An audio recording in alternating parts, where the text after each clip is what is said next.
Hi అండి, నమస్తే.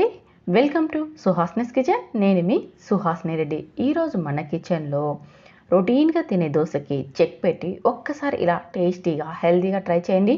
ఈ దోశ పేరు కాటన్ దోశ లేదా కొబ్బరి దోశ.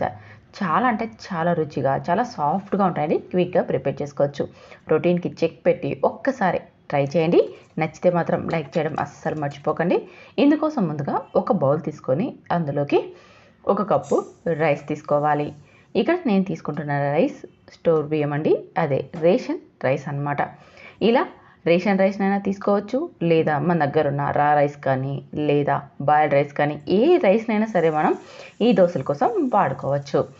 ఈ దోశల బియ్యాన్ని ఒక్కసారి శుభ్రంగా కడిగి తర్వాత ఇందులోకి వాటర్ని యాడ్ చేసేసి మూత పెట్టి 2 లేదా 3 గంటల పాటు నానబెట్టుకోవాలి.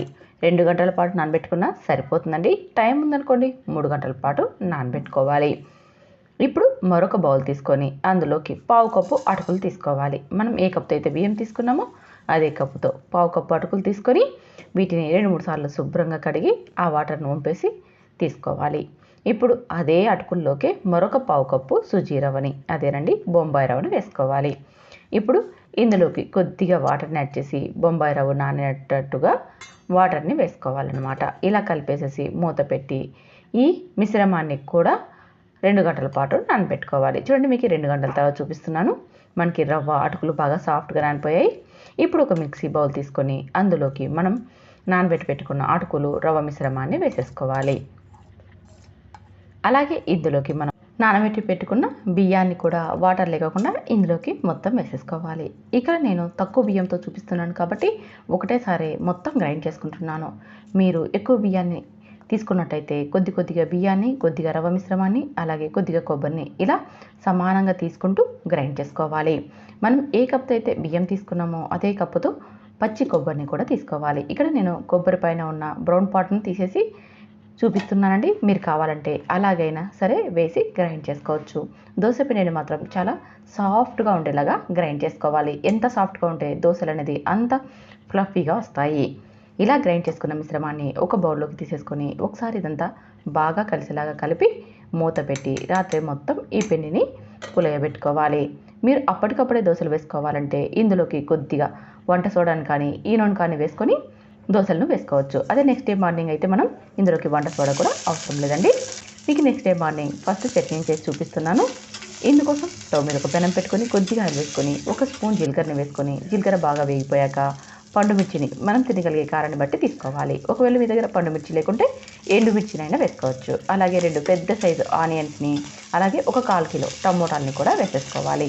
ఆనియన్స్ కాస్త ఫ్రై అయిపోయాక టమోటాలని వేసేసుకొని ఇదంతా బాగా కలిసేలాగా కలిపి మూత పెట్టి 10 నిమిషాల పాటు లో ఫ్లేమ్లో వేయించుకోవాలి. టమోటాలు బాగా పండినవి తీసుకున్నామంటే చట్నీ టేస్ట్ చాలా బాగుంటుందండి. చూడండి, మీకు 10 నిమిషాలు మగ్గిన తర్వాత చూపిస్తున్నాను. టమోటాలు ఇలా లో ఫ్లేమ్లో 10 నిమిషాలు మగ్గాక స్టవ్ మీద నుంచి దించి పూర్తిగా చల్లారనివ్వాలి. చల్లారిన తర్వాత ఒక మిక్సీ గిన్నె తీసుకొని అందులోకి మనం చల్లారబెట్టుకున్న ఈ టమోటా మిశ్రమాన్నంతా ఇందులోకి వేసేసుకోవాలి. అలాగే ఇందులోకి ఒక 1/2 కప్పు పుట్నాలను, అదేనండి పప్పుల్ని కూడా వేసేసుకోవాలి. అలాగే 4 వెల్లుల్లి డబ్బల్ని, రుచికి సరిపడా ఉప్పును వేసుకొని ఇందులోకి వాటర్ వేయకోకుండా మెత్తగా గ్రైండ్ చేసుకోవాలి.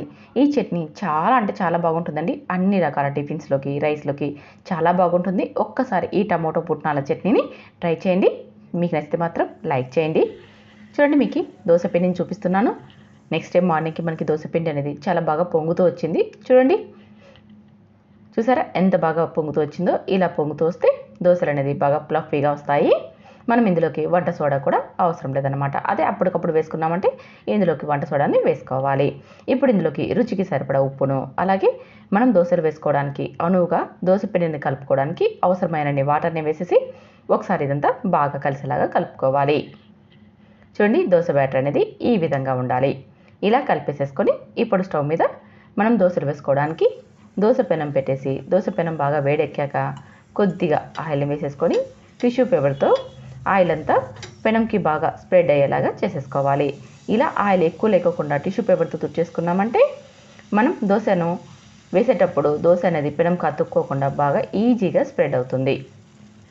ఇలా ఒక గరిటె పిండిని తీసుకొని కాస్త మందంగానే ఈ దోశలు వేసుకోవాలి. అప్పుడే ఇవి ఫ్లఫీగా టేస్టీగా వస్తాయండి. కావాలంటే మీరు పల్చగా అయినా సరే వేసుకోవచ్చు. ఇలా కాస్త మందంగా వేసేసుకొని కొద్దిగా ఆయిల్ని చుట్టూతా స్ప్రెడ్ చేసేసుకొని మరో సైడ్కి టర్న్ చేసుకోవాలి.